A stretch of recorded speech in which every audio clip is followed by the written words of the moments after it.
Why do humans fear great white sharks and see them as the mindless killers of the deep?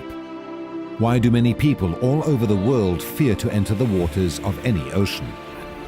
Join our 3 adventurers as they encounter these apex predators of the ocean. On the southern coast of South Africa, there are 3 very significant bays: False Bay, Gans Bay, and Mossel Bay. In False Bay, we spent time with Chris and Monique Fallows, world famous for documenting the breaching activities of great whites. Enrico Gennari is an Italian researcher based in Mossel Bay who works with these amazing creatures every day. We go shark cage diving in Gans Bay with some tourists, part of the 40,000 foreign visitors who come to South Africa every year to view great white sharks up close in their environment.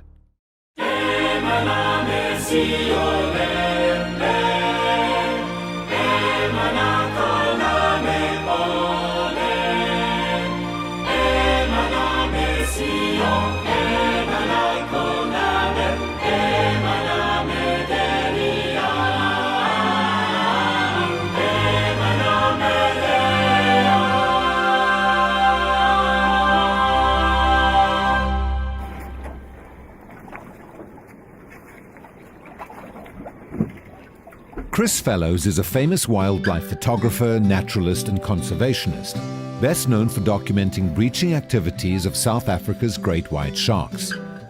He and his wife Monique are also known for their active involvement in shark conservation and respected authorities on great white behavior. I started work with great whites in 1991. I worked at a location called Dyer Island for 4 years as a volunteer for the White Shark Research Institute. And then in 1996, I started with a colleague at Seal Island. We were very fortunate to discover the incredible breaching shark behavior. And I started my own small business there, and slowly over the years I've built it up and been very privileged to spend nearly 2 decades working with a magnificent animal.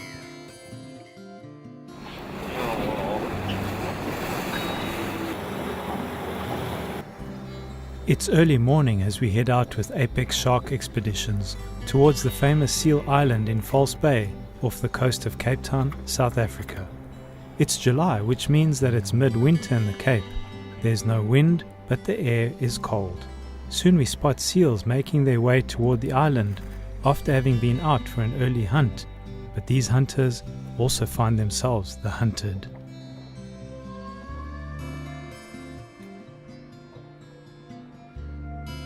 Well, False Bay is an amazing place. Not only do we have flying great white sharks, which is incredible on its own, but we also get to see, a huge array of different other animals, from common dolphins, which can be in schools of up to 1,000, southern right whales, which are seasonal and come to breed and calve in the bay, and then on rare occasions we even see orcas hunting the dolphins.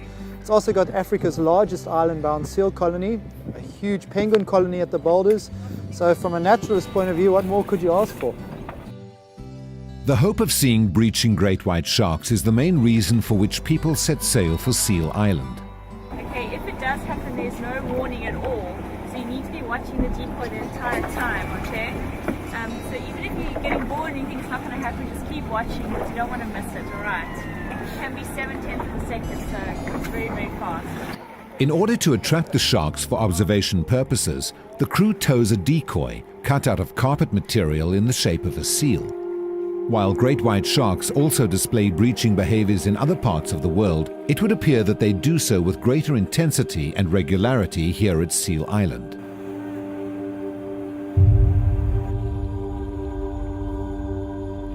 Today wasn't a day for a breach, but when a huge school of dolphins came by, our disappointment quickly diminished.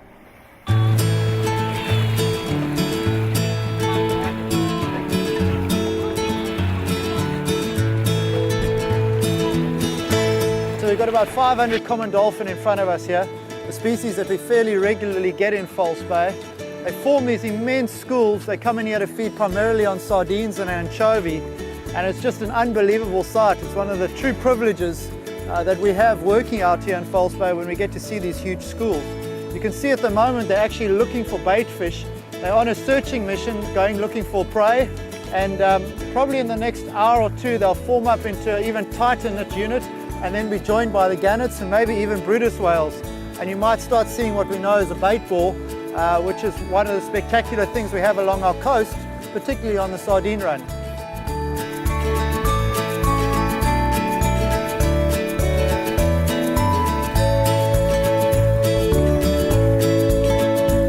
Of tremendous speeds. I've certainly seen them going at around about 15 to 20 knots, which is in the region of about 35 kilometers an hour. So very agile, beautifully hydrodynamic, and obviously capable of massive speeds in order to catch prey and to get away from potential predators.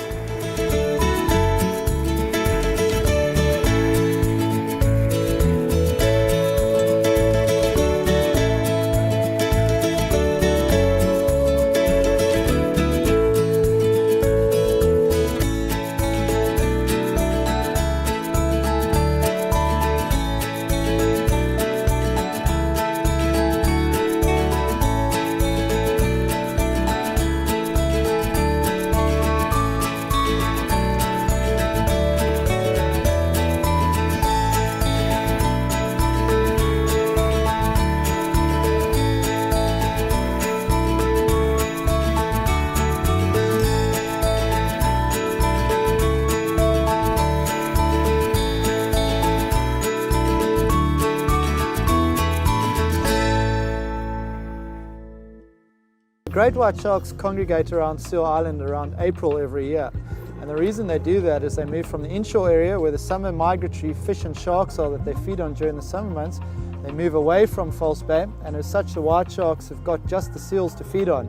By that stage the seals have also been weaned off their mothers. They're about 6 months of age and they're going out to feed for the first time. So they're a good, nutritious and fat, energy-rich meal for the white sharks. And they're also relatively inexperienced, going on their first feeding forays. So for the white shark, it's a perfect time to go to Seal Island, and all the features come together like nowhere else on earth. Your topography is perfect. You've also got high concentrations of teenage great white sharks competing for a relatively limited food source. So that's why you see these incredible aerial displays when they're hunting the seals. As any photographer will know, you've never got the perfect shot, and there's always something that could be a little bit better. So you're always striving to get that image. And the most important thing for me though is to obviously capture the true essence of the natural struggle that we have there. It is a life and death battle. And I think, you know, if the image can convey that, the seriousness of that encounter to people, then I've achieved something. Chris Fallows and his team have observed and documented over 5,500 great white shark predatory events since 1997.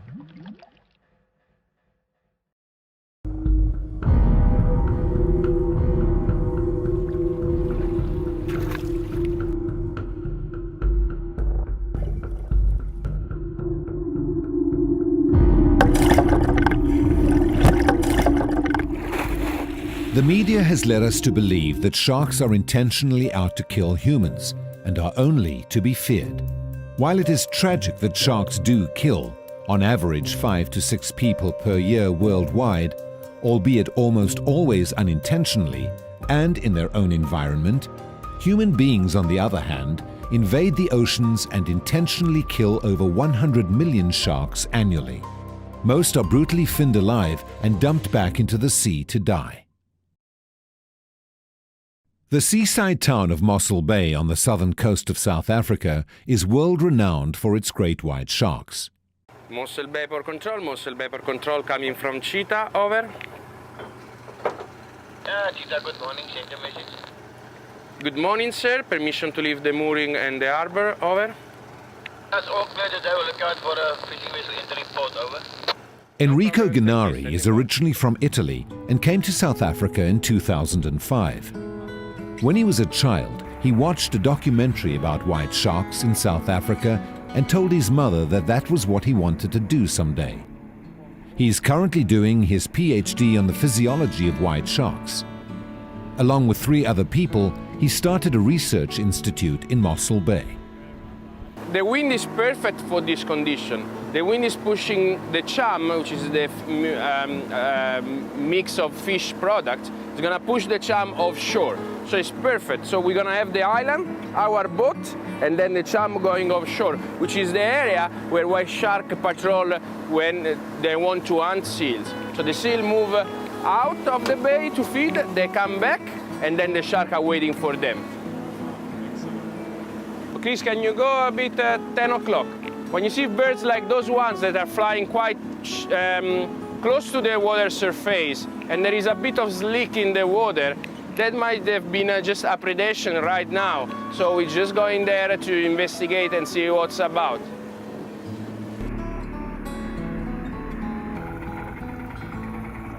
Here we had most likely a small seal, doesn't look too big, so a small seal that was coming back, and our shark ambushed it. And that's the remain of the attack. It was a very clean, most likely our shark ate the two parts of the body and left that's part of the intestine.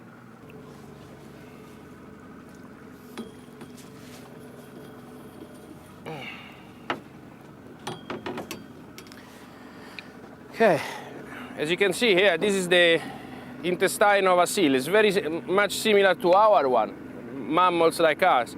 Lots of blood vessel, and this is just the remain of a predation. This is Seal Island, the place where we are going to anchor for the next few hours. Hopefully we'll be able to view some large great whites. This is a dorado fish, also called dolphin fish. It's quite a nice, there's not too much meat, but it's quite a nice head. And white shark likes them, and mostly they see this big possible food, so they come to the surface. We use the charm to attract it to the boat, but then we have to use something to take the shark up to the surface. Now, sharks are not like in the movie Jaws all the time with the dorsal fin out, so we need something to lure them to the surface, and so we can study them in different ways. To do the underwater filming, we have constructed a pole attached to a camera in an underwater housing. At the moment, all we see is lots of fish. Hopefully the sharks will come and join them soon. It's a very good approach to me to do research, because it's not just research for the sake of doing research, but it's research applied for people. It's research aimed at people. So we want to share our information with people in order to make people realize how amazing are those animals. And there's no... Sorry, Sharkin. Okay, the one with a tag. Can you get the VR100 on? It might be...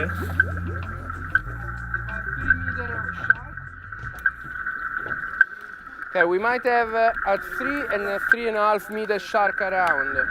One is called Pinocchio and the other is called Sparta. And at the moment we have 2 sharks. 1, 2. This is the sound from a shark.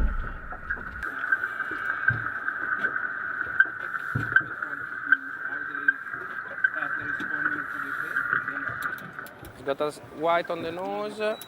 No, it's just checking out. Here you go, the dorsal fin. Now you should turn. They have a scar on the right hand side, number 3.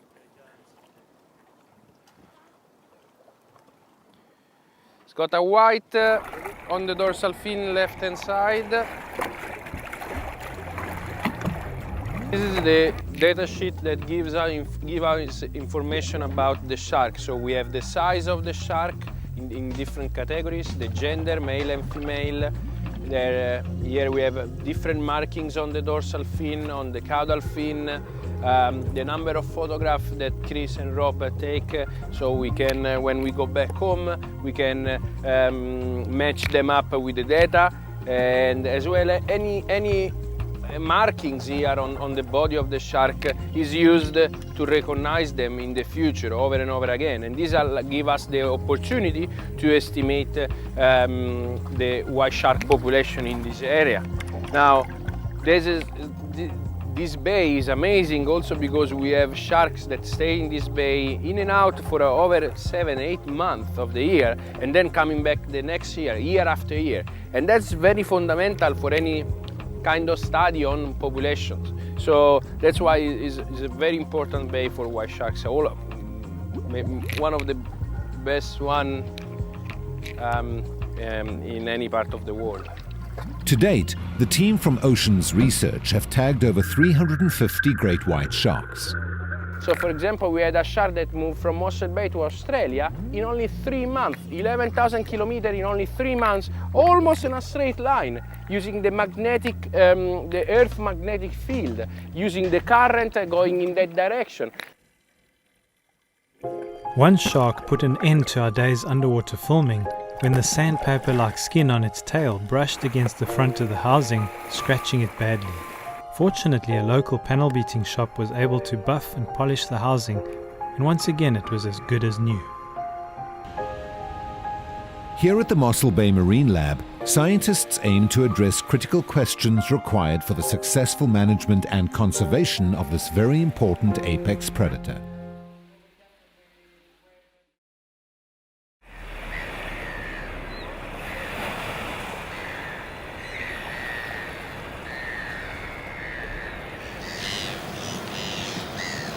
Herzlich willkommen zu Meine tierischen Begegnungen. Es ist früher Morgen hier in Camps Bay in Südafrika. Und dieses Gebiet hier vor der Küste ist bekannt für die weißen Haie, die hier leben. Und genau um dieses Tier geht unsere heutige Folge. Und wir wollen herausfinden, wie gefährlich ist dieses Tier wirklich. Cage diving with great white sharks is one of the main reasons why more than 40,000 foreign visitors arrive each year and submerge themselves in the Cape's temperate waters. Everybody's mind was going to be happening out there. When we leave here, it's going to take us approximately a 10 to 15 minute boat ride. All right.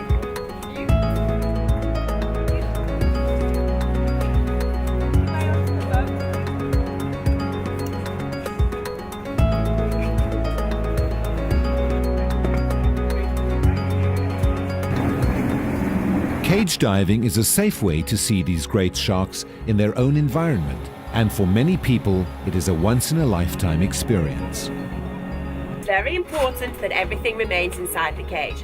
Before you all start to panic though, this is not like the movies, it is not the movie Jaws. Hopefully this morning you will see that actually the majority of white sharks are very calm, very cautious animals, very majestic under the water, very graceful, okay?